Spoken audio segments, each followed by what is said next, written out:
बिस्मिल्लाहिर्रहमानिर्रहीम। अस्सलाम वालेकुम students, hopefully are enjoying good health. जी, तो चैप्टर नंबर 4 कंप्लीट करने के बाद मैंने एक हाई जंप लगाई है और चैप्टर नंबर 12 पे आ गई हूँ। हम पहले इंशाल्लाह चैप्टर नंबर 12 को देखेंगे, उसके बाद फिर हम फर्दर चैप्टर की तरफ चलेंगे। चैप्टर नंबर 12, यूनिट नंबर 12, अगर नाम देखें तो क्या नज़र आ रहा है? Line bisector and angle bisector. What does mean by bisector? Bisectors क्या होते हैं? बाइसेक्ट क्या होता है? यानी मेरे पास कोई भी चीज़ थी। बाइसेक्शन क्या होती है? काटना। लेकिन बाई का क्या मतलब होता है? टू पार्ट्स में। किस में? टू पार्ट्स में। तो बाइसेक्शन क्या हुई कि अपनी जो भी चीज़ है उसको टू इक्वल पार्ट्स में हम लोगों ने डिवाइड कर दिया है। क्या कर दिया उसको? Two equal. फॉर एग्ज़ाम्पल, मेरे पास एक लाइन थी, एक लाइन ऐसी आई जिसने इसको क्या कर दिया? बाइसेक्ट कर दिया। यानी जितना एक लाइन इसमें से ऐसी पास ऑन की है जिसने इस लाइन को टू इक्वल पार्ट्स में क्या कर दिया? डिवाइड कर दिया। जितना हिस्सा इस तरफ उतना ही हिस्सा इस तरफ। इस प्रोसेस को क्या कहते हो आप लोग? बाइसेक्शन। क्या बोलते हैं? बाइसेक्शन। फॉर एग्ज़ाम्पल, अब एक ऐसे एक लाइन थी, ये एक लाइन गुजरी, इसने इस लाइन को दो इक्वल पार्ट्स में डिवाइड कर दिया। ये क्या हो गया? बाइसेक्शन। बट अभी स्पेसिफिक टर्म आ रही है, इस चैप्टर की डेफिनेशन भी हमारे पास होगी। लाइन बाइसेक्शन क्या है आपके पास?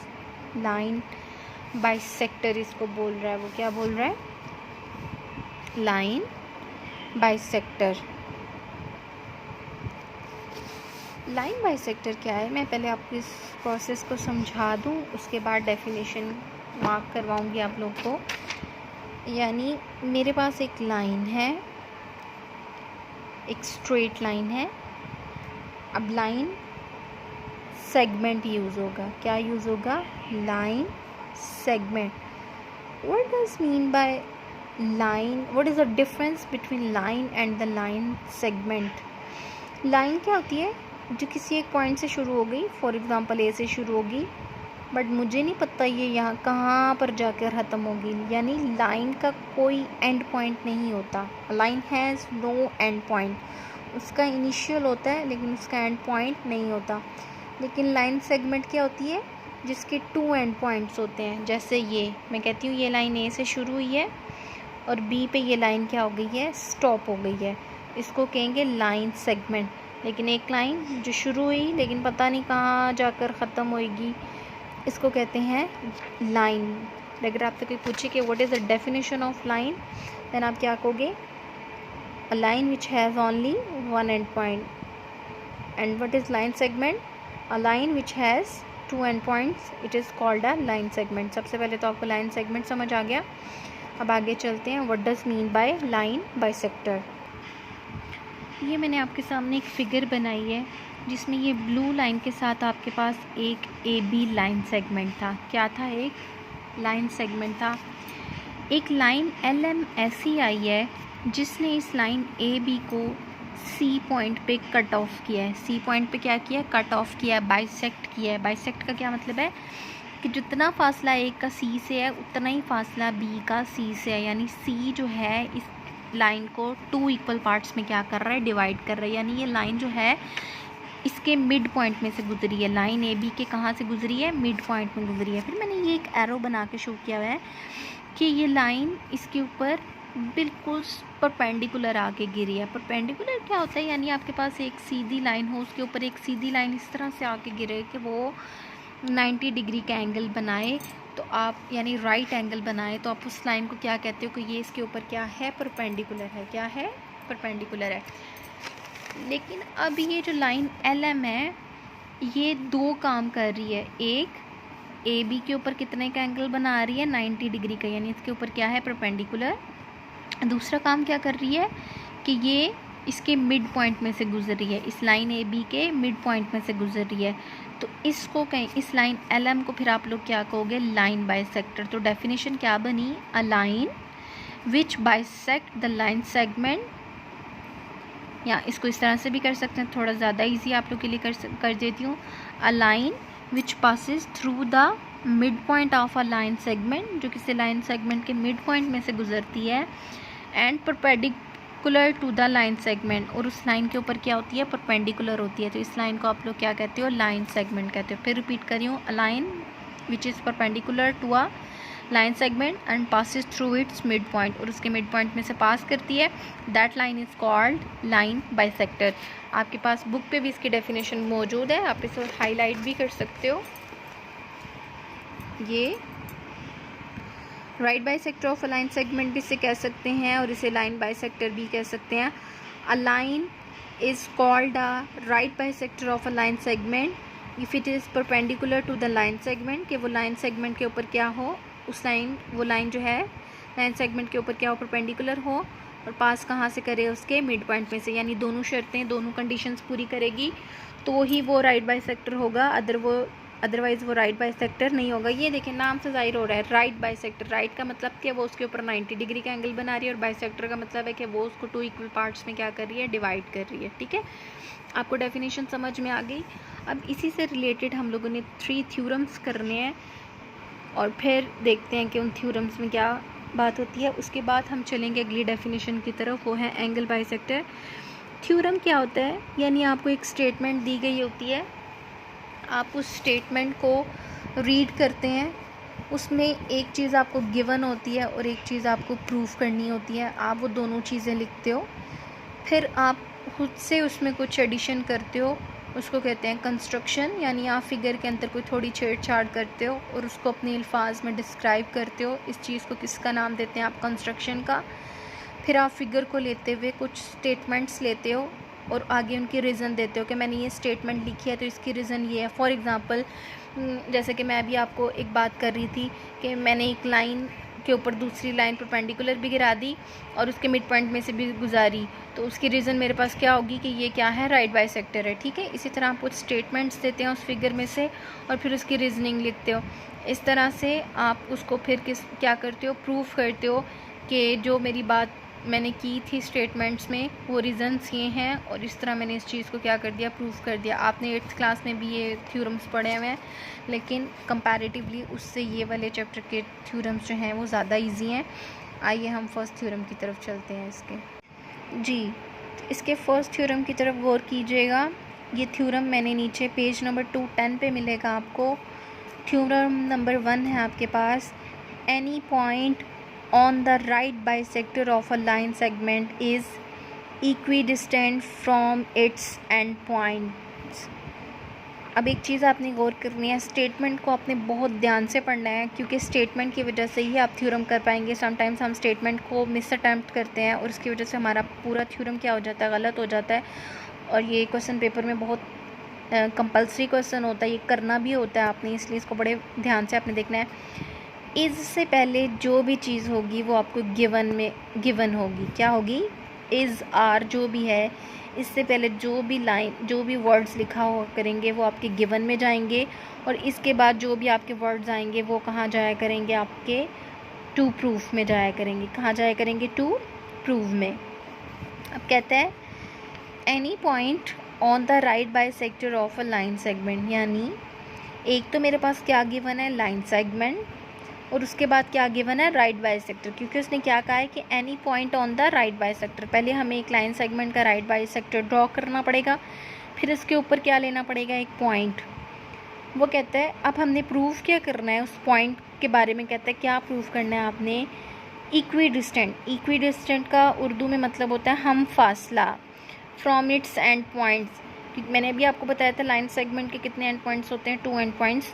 तो कहते हैं वो जो पॉइंट है वो इन एंड पॉइंट से क्या है, एक जैसा फासला रखते हैं। यानी फॉर एग्ज़ाम्पल यहाँ पर एक पॉइंट है तो उसका यहाँ से जितना फासला है उतना ही फासला यहाँ से होगा। मैं आपके सामने फिगर बनाती हूँ और उसके बाद फर्दर फिर हम आगे चलते हैं। जी, तो स्टेटमेंट आपने पढ़ ली है, उसके अकॉर्डिंग मैंने फ़िगर बनाई है। उसने स्टेटमेंट में क्या कहा था कि एक लाइन सेगमेंट है, मैंने लाइन सेगमेंट क्या ले लिया, ए बी। ठीक है, अब उसने क्या कहा था, उसके ऊपर क्या है, एक राइट बाइसेक्टर है। राइट बाइसेक्टर क्या था, मैंने आपको डेफिनेशन में बताया था, एक ऐसी लाइन जो कि मिड पॉइंट में से गुजरती है, लाइन सेगमेंट के मिड पॉइंट में से गुजर रही है। यानी ये इसका मिड पॉइंट क्या है, सी, ये लाइन इसके मिड पॉइंट में से गुजरती है और दूसरा क्या कि 90 का एंगल बनाती है। ठीक है, ये तो था हमारा गिवन। लेकिन गिवन में हमें एक और चीज़ गिवन थी, वो क्या थी, एनी पॉइंट। मैंने उस पॉइंट का ऑन द राइट बाइसेक्टर, अब मेरे पास राइट बाइसेक्टर क्या है, एल एम। क्या राइट बाइसेक्टर है, एल एम। मैंने उसके ऊपर एक पॉइंट ले लिया पी। क्या ले लिया, पॉइंट पी। अब मैंने प्रूव करना है कि जो पॉइंट पी है राइट बाइसेक्टर के ऊपर, इसका ए से जितना फासला है उतना ही फासला बी से है। यानी पी से ए तक जितना फासला है उतना ही पी से बी तक है। यानी मुझे प्रूव करना है कि पी ए इक्वल है किसके, पी बी के। क्या प्रूव करना है, P A is equals to the P B. ठीक है, मैंने क्या कहा था, आपका थ्योरम कहाँ से शुरू होता है, गिवन से। गिवन आपके पास क्या है, क्या था, एक पॉइंट पी, एक लाइन सेगमेंट ए बी और एक राइट बाइसेक्टर एल एम। ठीक है, तो फिर गिवन आपके पास क्या आ जाएगा, इसको किस तरह से आप लिखेंगे, गिवन लिखेंगे, a line L M intersects the line segment A B at the point C. ये देख लें, a line L M intersect मतलब काटना। एक लाइन एल एम थी जिसने इंटरसेक्ट किया किसको, ए बी लाइन को। किसको, ए बी लाइन सेगमेंट को इंटरसेक्ट किया किस पॉइंट पे, सी पॉइंट पे, एट द पॉइंट सी। ये देखें, खुद ही गिवन याद हो गया, a line L M intersect the line segment A B at point C such that. अब देखें, आप क्या कहते हो कि ये जो लाइन्स राइट बाइसेक्टर होता है, ये हमारी लाइन को 2 इक्वल पार्ट्स में डिवाइड कर देता है। यानी जितना ए का सी से फासला है उतना ही बी का सी से फासला है। तो मैं इसको लिख सकती हूँ, A C is equals to B C. क्या लिख सकती हूँ, A C is equals to B C. और दूसरा आप क्या कहते हो कि राइट बाइसेक्टर क्या होता है, परपेंडिकुलर होता है। इस लाइन के ऊपर क्या होता है, परपेंडिकुलर। यानी ये जो लाइन एल एम है, ये ए बी के ऊपर कितने का एंगल बनाती है, 90 डिग्री का। तो आप कह सकते हो that L M is perpendicular to the A B. यानी ये लाइन एल एम जो है वो ए बी के ऊपर क्या है, परपेंडिकुलर है। तो गिवन में उसने बिल्कुल यही चीज़ें लिखी हुई हैं। कहते हैं line L M intersect the line segment A B at the point C such that L M perpendicular है ए बी के ऊपर and A C equals to B C. ये इक्वी डिस्टेंट का साइन है, ये लाइन सेगमेंट्स के sign हैं, ये आपने ज़रूर यूटिलाइज़ करने हैं। इन साइंस के बगैर आपके मार्क्स कंप्लीट नहीं होते। And P is a point on L M. आपने खुद एक पॉइंट P लिया था किसके ऊपर, एल एम के ऊपर। एक लाइन थी एल एम जिसके ऊपर आपने एक पॉइंट लिया था P। ठीक है, अब चलते हैं प्रूफ। मैं प्रूफ आपको ऑलरेडी बता चुकी हूँ कि उसने क्या कहा था कि आपने प्रूफ करना है। इसके बाद जो होगा वो प्रूफ होगा। आपने क्या प्रूफ करना था कि ये पॉइंट जो है वो इसके एंड पॉइंट से क्या है, इक्वी डिस्टेंट है, यानी हम फासला है। यानी P A equals to proof करना है पी बी के, तो उसने यही लिखा हुआ है। पी ए टू प्रूफ में क्या लिखा, हमने प्रूफ करना है कि पी ए का जितना पी ए का फासला है उतना ही पी बी का है, यानी P A is equals to P B. Construction, मैंने क्या कहा था, कंस्ट्रक्शन वो चीज़ होगी जो हम खुद से छेड़छाड़ करेंगे, और उसको मैंने अपनी फ़िगर में ये ब्लू पेन से शो किया हुआ है। फ़िगर आपने बहुत नीट बनानी है, इसकी 2 मार्क्स होते हैं। मेरी थोड़ी सी डर्टी बनी हुई है, अपनी स्केल के साथ इसको बड़े अच्छे तरीके से इसका मिड पॉइंट लेकर उसके साथ उसको अच्छे तरीके से 90 डिग्री का एंगल बनाकर बनानी है। एक स्ट्रेट लाइन आपने ड्रॉ करनी है। कंस्ट्रक्शन मैंने क्या की, मुझे सिर्फ एक पॉइंट P गिवन था, लेकिन मैंने खुद से क्या किया कि P को डॉटेड लाइन के साथ A से भी मिला दिया और B से भी मिला दिया। तो इसको कंस्ट्रक्शन में किस तरह से लिखेंगे, मैंने क्या लिखना है, इसको join point P to A and B। मैंने इस पॉइंट P को A और B के साथ क्या कर दिया, जॉइन कर दिया। तो उसने ये लिखा हुआ है join P to the points A and B। ठीक है, अब आ जाते हैं प्रूफ की तरफ। ठीक है, अपनी फ़िगर पे फोकस करो। हमेशा थ्योरम को फ़िगर को देख के याद किया करें। स्टेटमेंट पढ़ के अच्छी तरह, उसके बाद फ़िगर बनाएं और फ़िगर के बाद थ्योरम को याद करें, तो फ़िगर रट्टा नहीं लगाना पड़ता आपको। अब देखो, फ़िगर में नज़र आ रहा है 2 क्लियर आपको ट्राइंगल्स नज़र आ रही हैं। होपफुली सबको नज़र आ रही होंगी। ये देखो, एक ट्राइंगल ये नज़र आ रही है, ट्राइंगल PAC या पढ़ लो ऐसे ACP, जैसे आप लोगों को इजी लगता पढ़ना, यहाँ से पढ़ना है। बस ये है कि जैसे यहाँ से पढ़ना है वैसे ही इस तरफ से पढ़ना है। तो अगर मैं अपनी ट्राइंगल को यहाँ से स्टार्ट कर रही हूँ तो ये भी एक ट्राइंगल है ACP, ये देखें ये एक ट्राइंगल, और एक ट्राइंगल ये BCP। अच्छा, यहाँ से एक डेफिनेशन जो चैप्टर नंबर 10 पे बेसिकली पढ़नी थी, लेकिन मैं आपको यहीं पर बता देती हूँ। कॉन्ग्रुएंसी प्रूफ करेंगे। कॉन्ग्रुएंसी का क्या मतलब होता है?